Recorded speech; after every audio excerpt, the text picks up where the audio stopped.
My therapist told me to let go of anger, but how do you let go of something you never asked for? My family thinks I'm overreacting. My friends think I'm dramatic. But nobody was there the night I realized the people I trusted most had been planning their exit for months. I'm done keeping my mouth shut. If they wanted peace, they shouldn't have created a war. They thought they were playing chess. I was playing poker, and I was about to call their bluff. The message hit my phone at 11:47 p.m. on Halloween, right when I was in the bathroom trying to scrub fake blood out of the collar of my pirate shirt. There I was, mascara running, the smell of cheap stage blood in the sink, fluorescent bathroom light making me look tired and about 50% more pathetic than usual, and my thumb trembled over the screen. We're going on vacation with my ex.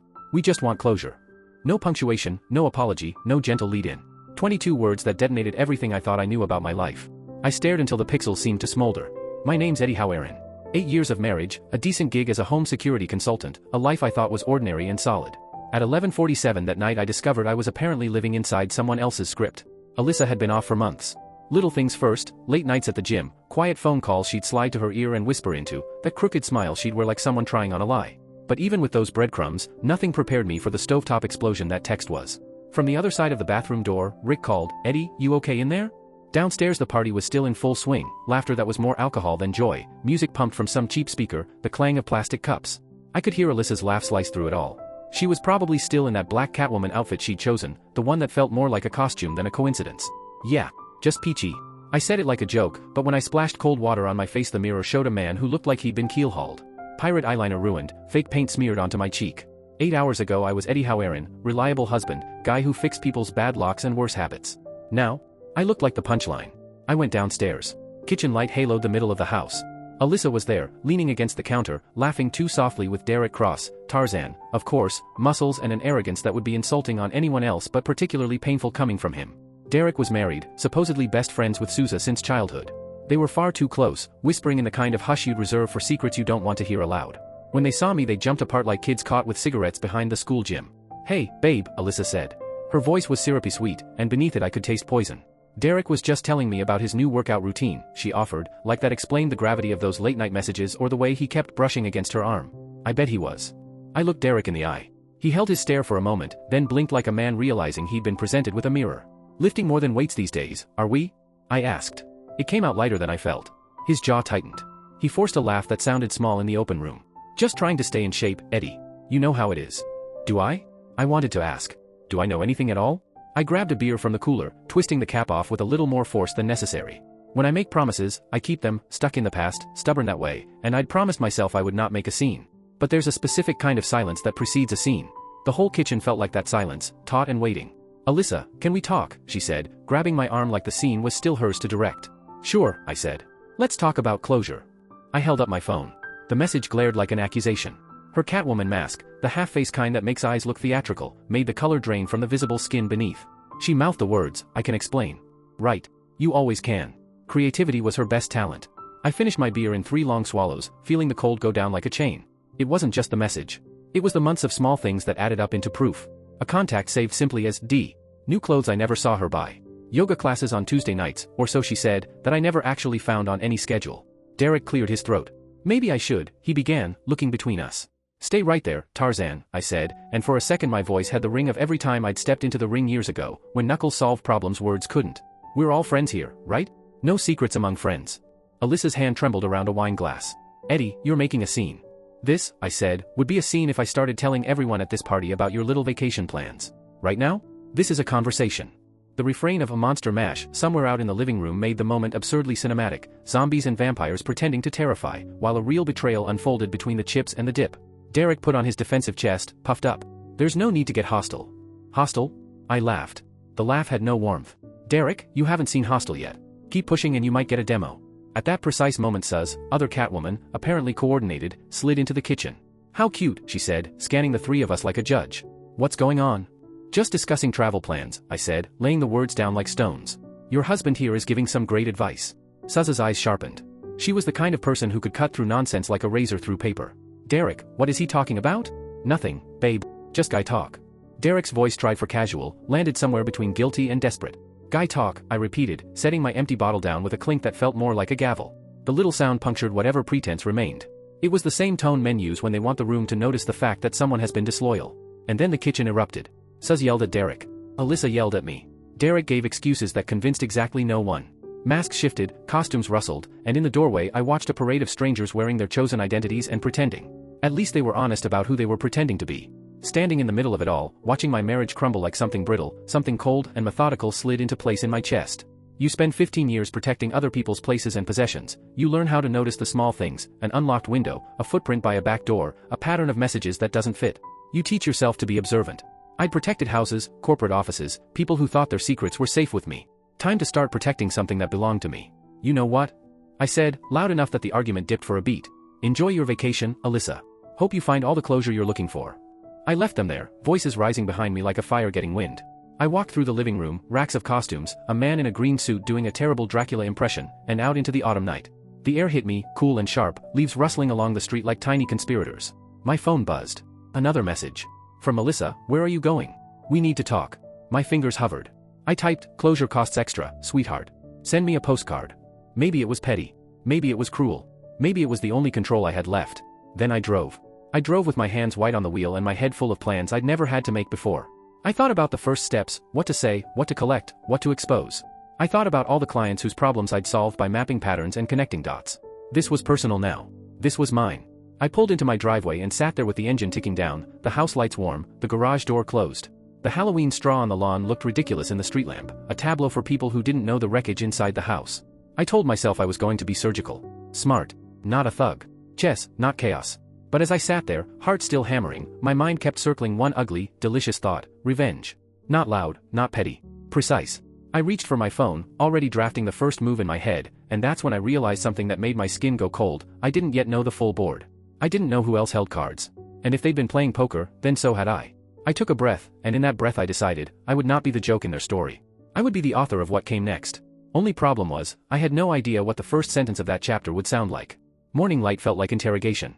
I woke up with the pirate makeup still clinging to my eyelashes and a headache from too much beer and not enough answers. The Cabo reservation I'd kept a secret for our anniversary, the surprise I had imagined unfolding with cheesy sunsets and her smiling across a candlelit table, disappeared from my inbox before I even had my coffee. I didn't tell her. I didn't need to. Instead I hit cancel and watched the refund ping back into my account like a tiny, cold consolation prize. Then I did something I surprised even myself by doing. I called my sister Molly. Molly runs a little digital sleuth operation downtown. Open source intelligence is what she calls it when she wants the professional sheen. Finding receipts people don't want you to see is what I call it when we're honest.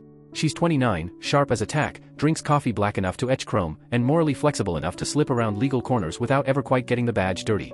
She'd helped me check up on sketchy contractors for clients before, always kept us 2 steps clear of the law, which is where I wanted to stay. She arrived with a laptop under her arm and that same look she gets when a puzzle is about to fall apart.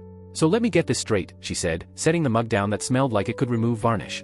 Your wife is sleeping with your friend's husband, and she's trying to stage a fake vacation with an ex for closure. Executive summary. Executive summary, I echoed, tasting the words. Yep.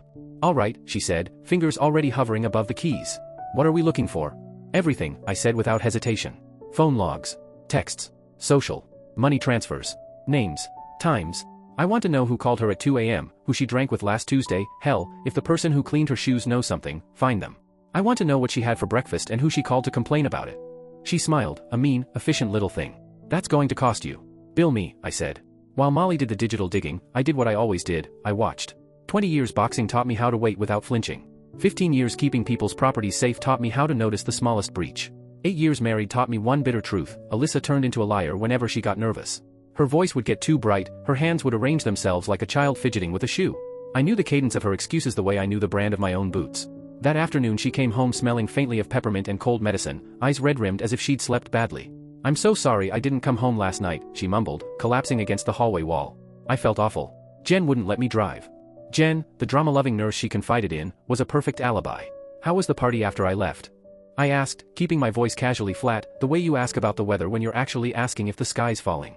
Fine, she said. People asked about you. And what did you say? I kept turning the pages of the paper more out of habit than need, watching her in the corner of my eye. That you weren't feeling well. She tried to sound appreciative, like I'd done something tender. It looked fake on her. She lingered in the doorway like a ghost who'd forgotten how she belonged. Eddie, about that text. What about it? I folded the paper, put it down to make the question feel heavier than it needed to be. I think we should talk, she said. Yeah? I put the phone's glow on the table between us. When's your flight? She blinked. My what? You know, your vacation with your ex foreclosure thing, I said, as if we were discussing which movie to stream. Keep it steady. Keep it boring. Let her feel the abnormal calm. When do you leave? She started to play with her wedding ring, that tiny nervous motion I'd seen 1,000 times. I haven't booked anything. Okay, I said. When you do, let me know. I'll drive you to the airport. If you could have seen her face, confusion, like her script had been rewritten mid-sentence. She'd been waiting for fireworks. For something dramatic, yelling, maybe throwing a cup, maybe a scene that would let her play the victim later. Instead she got cooperation. That off-balance look was the closest thing to honesty I'd seen from her all week. It was delicious and terrible all at once. That night, as she headed off to yoga, one of those Tuesday classes she suddenly swore she couldn't miss, Molly called with the first report. Your wife's been busy, she said immediately. Phone records show daily calls to Derek Cross for the past 6 weeks. My stomach did a slow, sinking thing. Daily? Daily. And there's credit card activity at a motel on Route 9, Pine View Inn. Pine View? I could imagine it, cheap neon sign, thin curtains, a clock that runs slow. Classy. They charge by the hour, Molly added. I got the address. You want it? Write it down, I muttered. My hand was steady. And the ex? I asked. That's where it gets interesting, she said. Marcus Webb? He lives in Phoenix now. Married, 2 kids. I called his office pretending to be a travel agent to confirm his Mexico package. I pictured the practiced voice I'd learned when I needed to get people on record, friendly, businesslike, the kind of voice that makes strangers answer without thinking. And? I asked. He's never heard of a vacation. He sounded confused. No idea why he'd get a message about a holiday with your wife. Molly's voice had the small, triumphant edge of someone putting the last piece into a jigsaw puzzle. The lock clicked. The picture formed. So it wasn't Marcus, I said out loud to nobody in particular. It was Derek. It was always Derek. Molly's typing stuttered for a second. Also, money transfers. She's moved 12 grand from the joint account into a private savings account you probably didn't know existed. $12,000. The number landed like a brick. It wasn't just betrayal. It was planning. A financial lifeline. An exit strategy inked in transfers and quiet nights. I felt a cold, practical thing slide into place where grief had been. This wasn't a moment to rage like a man in a movie. This was a problem to solve, a pattern to map. I'd always preferred chess to chaos, measure, maneuver, execute. Keep digging, I told Molly. If there's anything else, anything at all, texts, receipts, who booked the motel rooms, photos, find it. I want everything. She paused, like she'd expected something else, like the conversation should end with something softer. Everything, she repeated. Everything, I said again. Outside, the evening light dipped early and the house settled into that uneasy hush that comes before everyone goes to bed and pretends nothing has changed.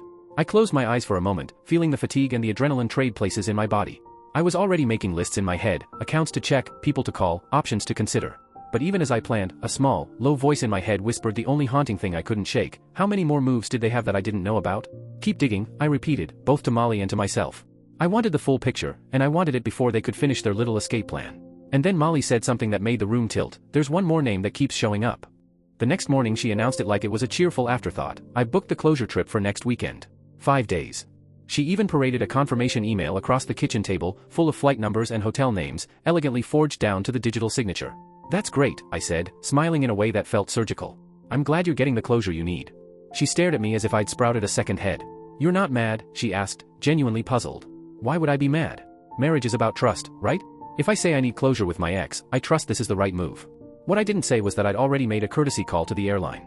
There was no passenger manifest with her name. No reservation. No ticket. Nothing. The email she'd shown me was a pretty forgery, a glossy mock-up meant to tell a story for anyone who didn't actually check the facts. By Friday morning I was helping her shove a duffel into the trunk like a man performing normal domestic rituals in a house that felt like a set. She babbled nervously, traffic, weather, whether to bring a sweater, filler words for someone trying to drown a bigger lie. I kissed her cheek like the practiced husband I'd been for 8 years and told her, have a safe trip. Send me pictures. I watched her pull away, a small dot of Catwoman in the rear view. I got in my truck, started the engine, and followed, not close enough to be obvious, but close enough that I could see her taillights blink when she turned. She didn't head to any airport. She didn't even drive toward the city. Instead she turned down Route 9 and pulled into the Pine View Inn, its neon sign flickering like something out of a bad movie. There, parked under the jaundiced glow, was Derek's truck, the man whose grin had always suggested he believed someone else's marriage was an open-ended invitation. I sat across the street, engine idling, the radio off because even the staticky hiss felt too loud in the quiet I wanted. I watched them haul luggage under the motel's buzzing lights and watched them disappear into room 237. Then I drove back home and made an iced coffee as if I were simply killing time. I wasn't killing time. I was setting a stage. At 3 p.m. my phone chimed. A picture of an airport gate popped up with a single line, boarding now. Love you. The image looked perfect. Too perfect. I ran a reverse image search. The photo was a stock shot lifted from Google. Whoever made that confirmation email had also borrowed a stock boarding gate picture to make the lie look convincing. I texted her, have fun. Can't wait to hear all about it when you get back. Casual, cheerful, the tone of a man who doesn't want to tip his hand. Then I called the Pine View and asked for the occupant of room 237. Hello? The voice on the other end was cautious. Derek, I guessed. Derek. It's Eddie Howerin. I kept my voice flat, the kind you use when you need to sound friendly but are actually conducting business. Silence. Then, Eddie? Is everything okay? I'm not calling to start a fight, I lied. I'm calling to offer you a deal. A deal? His face probably went white at the word. Yeah. A mutually beneficial arrangement. I could feel the grin I didn't show. You leave. Tonight. Go home. Tell Alyssa the trip's off because you got cold feet. If you don't, I'll make a few calls. Your boss, your wife, your son, people who would be very interested to learn about your extracurricular activities. His voice was small. You want me to what? Disappear from that motel, I said. Walk out. Drive away. Pretend you never showed up. If by 4 o'clock you're still in that room, I start dialing. There was a sound like a man thinking through a paper bag. You can't. Derek, I said, and this time I let the observation edge in. I've got phone records that show you called Alyssa 17 times during work hours last week. I know you billed overtime you didn't work. I know the company credit card has odd charges. I could call your boss and go through it line by line. I could call your wife and read her the text log. I could call your kid and explain why dad's not sleeping at home anymore. The line went quiet. Then, weaker, you're bluffing. People who make a living finding other people's secrets don't bluff, I told him. I made my voice calm and deliberate. There's a potency to control that anger never carries. 15 minutes, Derek. 30, tops. You leave, and we walk away from this without anyone else having to know. You stay, and I start making calls. He stammered and then, a sound of someone fumbling for dignity. Okay, I'm leaving. I hung up, slid my coffee into my hand, and drove back to a cafe with a view of the motel's parking lot. I sat there with a second cup and watched the clock on my dashboard like a hawk. At 3:47 p.m. Derek emerged from room 237, suitcase slamming the gravel. He looked like a man who'd just been sentenced but granted a last-minute reprieve. He threw his duffel into his truck and peeled away like a man trying to outrun bad decisions. 15 minutes later Alyssa came out of room 237. She looked around frantically, palm pressed to her phone, speed dialing with a hand that shook. She stood in the flickering motel light, Catwoman mask off, mascara running, making calls like someone trying to stitch together an alibi on the fly. My phone buzzed at 4:23 p.m. Eddie, she sobbed. Something terrible happened. I switched voices into concerned husband mode, soft, worried, a tone that people find convincing because they want to believe the safety of the speaker. What's wrong, honey? My flight got cancelled and Marcus isn't answering his phone. I'm stuck at the airport. She snarled the lie into the line. I don't know what to do. Do you want me to come get you? I offered, tender as anyone could sound under the circumstances. No, she said, I'll try to find a hotel near the airport, catch a flight tomorrow. Okay, I said, keep me posted. When I hung up I didn't have the urge to comfort or to rage. I had the same exact feeling I get before a planned operation, the jittery focus that makes the rest of the world recede. I drove home and began assembling phase 2. I laid out the evidence I already had, the fake confirmation email, the stock image, the motel name, the time-stamped calls. I thought about optics and leverage, which buttons to press to produce the most damage with the least noise. My hands moved over the coffee table like instruments on a map, who to call, in what order, what to say, what to threaten and what to keep hidden. I told myself this wouldn't be a messy, televised explosion. This would be precise. Surgical. Retribution with an accountant's attention to detail. Yet, the closer I got to executing it, the more I realized the one thing I still didn't know, how much collateral damage I was willing to accept. I closed my laptop, took a breath, and the house felt very quiet. The plan was forming, phase 2 was ready to begin. What I hadn't decided, and what I couldn't predict, was how far I'd be willing to go when the fallout hit. Molly called at 8:06 a.m., voice bright like she'd slept great and wasn't knee-deep in my personal apocalypse. I've been monitoring Derek's socials, she said, keys clacking. Last night he posted a pic from Murphy's bar. Caption says, sometimes you gotta know when to fold. I pictured the sticky bar top, the neon beer signs, his smug face in the glow. And Suz? She commented, what does that mean? He never replied. Molly's tone sharpened. Alyssa's accounts are radio silent. No posts, no check-ins, no Phoenix sunsets reel. But I did a little digging on Derek's finances. I leaned on the counter, coffee cooling in my hand. Hit me. He's drowning. Maxed cards, truck payments delinquent, and, this is the fun part, he owes his bookie. Horses, mostly. Lost big on the Derby. That fold caption wasn't poetry, it was panic. I stared at the steam fading off my mug. Of course. So the money Alyssa siphoned from our joint account. Likely feeding his habit, Molly finished. And there's more. I found out why your wife was so eager to skip town. A beat of static seemed to fill the room. Go on. She's been embezzling from the gym. Little withdrawals over time, but consistent. Roughly 15 grand in the past year. I set the cup down a little too hard. The sound was sharp in the quiet kitchen. How certain are we? My friend does their books. She noticed the discrepancies, didn't report because she likes Alyssa. Molly's voice tilted. Past tense. She feels burned. If someone wanted receipts, she'd cooperate. So it wasn't just betrayal. It was spreadsheets and skimmed accounts and the world's dumbest heist. Alyssa thought she was moving pieces on a chessboard. I'd been holding the deck and counting cards. Sunday evening, she came home looking like she'd taken a nap in a dryer, wrinkled, vacation, clothes, mascara smudged, that hollow stare you get from crying in a bathroom you paid for by the hour. How was Phoenix? I asked, eyes on the newspaper like it actually mattered. Fine. Good. Really, therapeutic. That's great, honey. Closure looks good on you. She lingered in the doorway waiting for a fight that never arrived. Marcus says hi. Tell him thanks for taking such great care of you, I said, and tried not to smile when confusion rearranged her whole face. When the shower turned on, I opened her suitcase. Clothes, folded like a storefront display. Toiletries, pristine, caps dry, toothbrush bone white. She'd never left town. The desert on her skin was motel dust. My phone buzzed. Derek. We need to talk. I texted back, no, we don't. Stay away from my wife. Stay away from me. Maybe you keep your job. He replied instantly, she's crazy, man. She tried to get me to rob a bank. I stepped into the garage, shut the door, and dialed. Define, rob a bank, Derek. Not literally, he blurted, voice frayed. She wanted me to help clean out your business accounts. Said you had over 100 grand just sitting there. Told me you wouldn't notice if we moved it fast. I said hell no. I'm not going to prison for that. Smart decision, rare sighting. What else? A beat. She talked about disappearing. New IDs, new city, new life. Using her money, your connections. He swallowed, audible even through the line. When I refused, she went off. Said I wrecked everything, that she gave up her life for me. For a second, and I hate admitting this, I almost pitied him. Then I remembered the Pineview Inn and the way she laughed in my kitchen. Free advice, Derek. If she calls, don't answer. If she shows up at your work, call security. If she threatens you, call the police. You think she'd? I think she's desperate, I said. Desperate people do stupid things. I hung up and slipped back inside. Alyssa lay in bed turned to the wall, breathing a little too evenly. She wasn't sleeping. She was planning. That made two of us. Monday morning I did something I'd never done in 8 years, called in sick and tailed my own wife. She left at 8:30 in leggings and a zip-up, gym bag slung casual over one shoulder. She drove right past the gym. First stop, First National Bank. 45 minutes inside. Second, a coffee shop. 30 minutes huddled over her phone, fingers flying, a legal pad open, the kind you use when you're listing assets you don't intend to share. Third, a law office with frosted glass and last names in brass. She went in. She stayed. By noon, the outline of her plan was loud as a burglar alarm.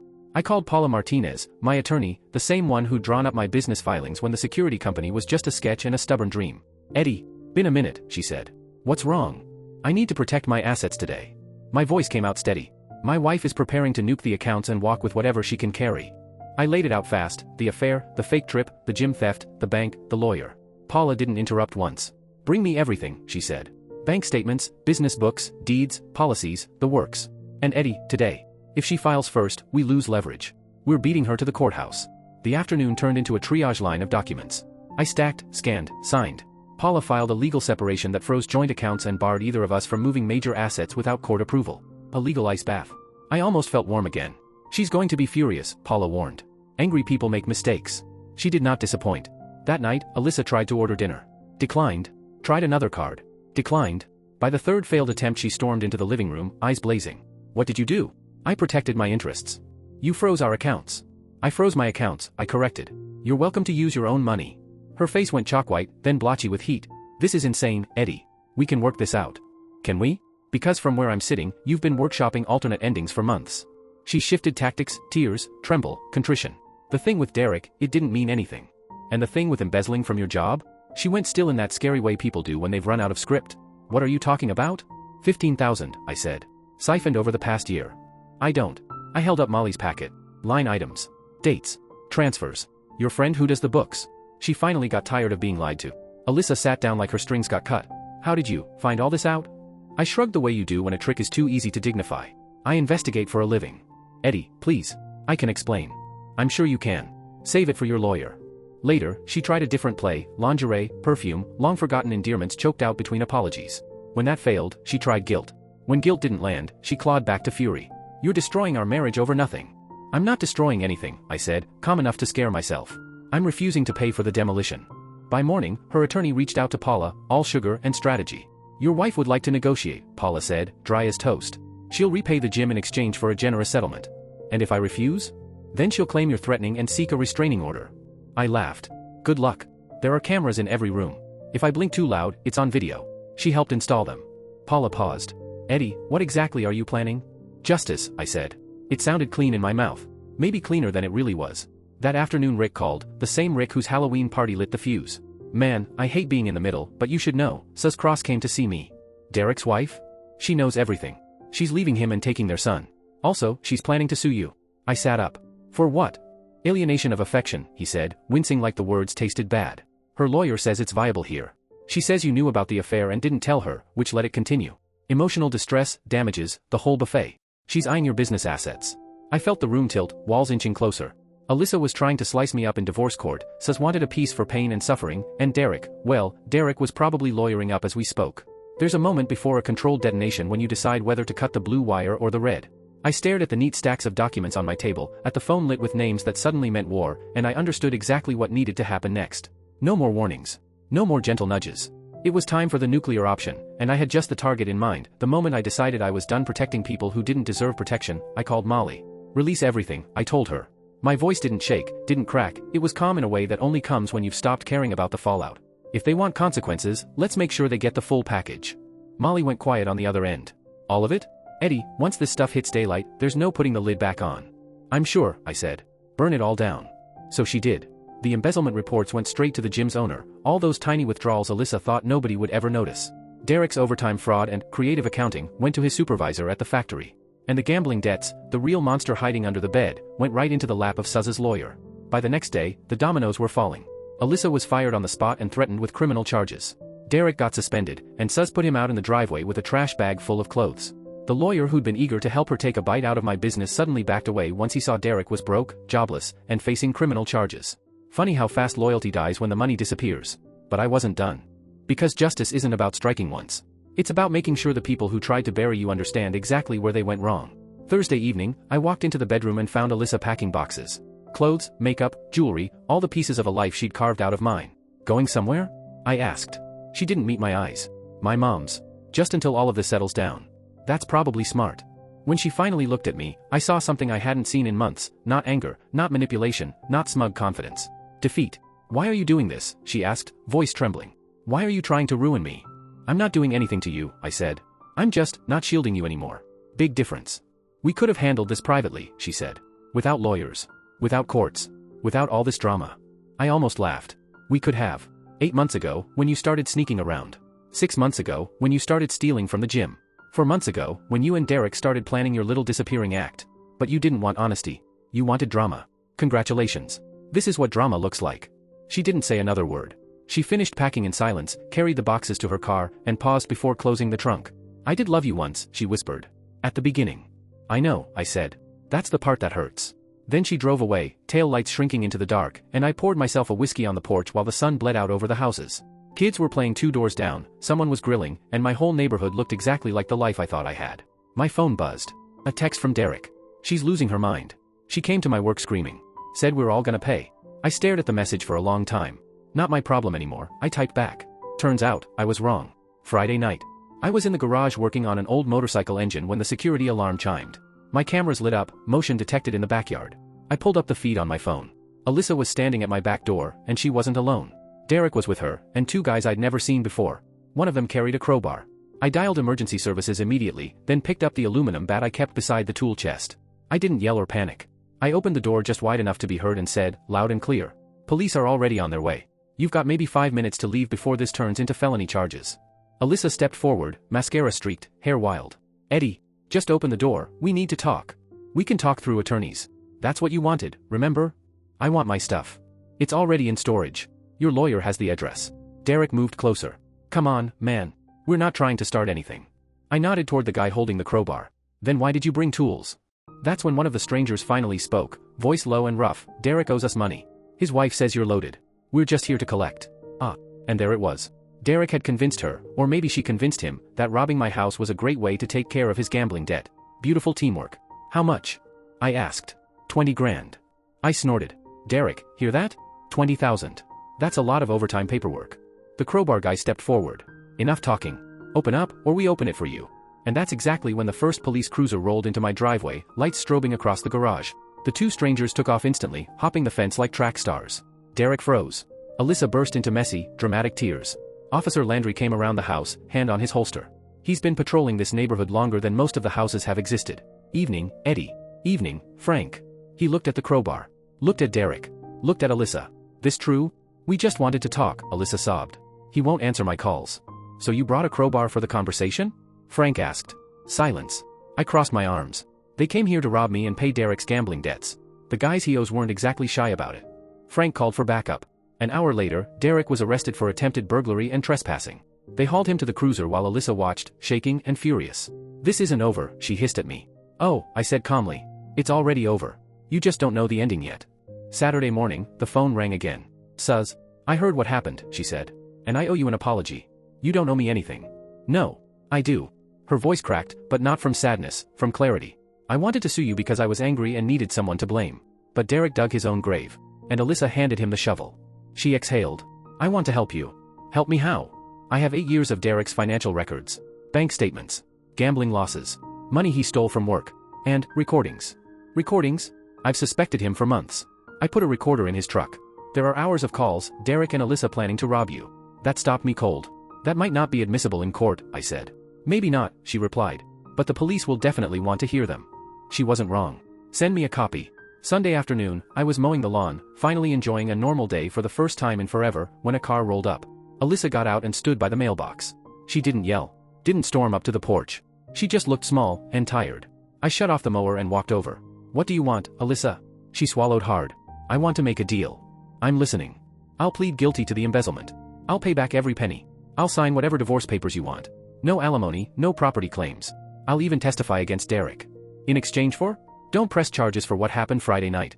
Just, let me walk away with my dignity." I stared at her. The woman who used to be my wife. The woman who thought she could outsmart everyone in her orbit. "Your dignity?" I said. "Alyssa, you lost your dignity when you cheated. You lost it when you stole. You lost it when you tried to bring criminals into my house. There's nothing left for me to protect." She crumpled, desperate. "Please, Eddie. I'm begging you. You should have begged 8 months ago." I turned and walked back to the mower. Behind me, she snapped, her voice sharp and hysterical. "I'll ruin you. I'll tell everyone you threatened me. I'll shut down your business." I looked over my shoulder. "Go ahead. I have security footage of every conversation we've had for months. Bank records showing what you stole. Messages proving the affair. Witness statements from the police. What exactly do you have, Alyssa? What car do you think beats that?" She sobbed, climbed back into her car, and drove away. That was the last time I ever saw her. Monday morning, Paula called. "Derek took a plea deal," she said. 18 months for attempted burglary, plus restitution to the company he stole from. Alyssa's pleading guilty to 6 months in county jail, community service, full repayment to the gym. And the divorce? Uncontested. She's signing away every claim to marital property in exchange for you not pressing further charges. So I keep the house? You keep everything. And the stolen money? Restitution. You'll get it back. I hung up and stepped out onto the porch. The autumn air was crisp and clean. The leaves were turning golden red, kids laughing in a yard somewhere down the street. For the first time in months, my home didn't feel like a crime scene. It felt like peace. My phone buzzed. "Rick. Heard the news. Justice served. Beer?" I texted back, "Rain check. I'm enjoying the quiet." And I was. I sat in my favorite chair, opened a book I'd tried to read a dozen times, and let the silence wrap itself around me. No lies. No secrets. No schemes creeping through the walls. Just calm. Then the phone rang again, an unknown number. "Mr. Howerin," the voice said. "This is Detective Morrison with the state police. We understand you may have recordings relevant to an ongoing case." "What kind of case?" "Organized gambling and loan sharking. The men who came to your house, they're part of a much larger operation. We'd like to talk." I smiled. Even in jail, Derek was still digging holes deeper than he could climb out of. "Detective," I said. "I'd be happy to help." 6 months later, the whole gambling ring was torn apart, multi-state indictments, news headlines, federal charges. Derek rolled over on everyone he knew to save himself and ended up with 5 years behind bars. Alyssa did her 6 months, got out, and disappeared. Word eventually filtered down: small apartment, waitress job, running from the ruins of the life she thought she could steal. All for a man who abandoned her the moment the flames got too close. As for me, I kept the house. Expanded the business. Learned to enjoy my own company. I dated here and there, nothing serious. Trust is like a bone, once broken, it heals, but it remembers. One night, almost a year later, I was having dinner downtown when I spotted Suz, smiling, relaxed, confident in a way she never looked when Derek was draining her life. "Divorced life agrees with me," she said, raising a glass. "I'll drink to that." We talked for an hour. About our futures. Her son. My business. For the first time in a long, long while, I felt normal. When I drove home, the world felt quiet in a way I didn't realize I'd missed. People think revenge is about getting even. They're wrong. Revenge is about getting justice when the system can't find its footing. It's about making sure the people who hurt you learn what consequences feel like. Alyssa and Derek thought they were playing a game. They thought they were smarter, faster, untouchable. They were wrong. They lost everything. I kept what was mine. That's not revenge. That's justice.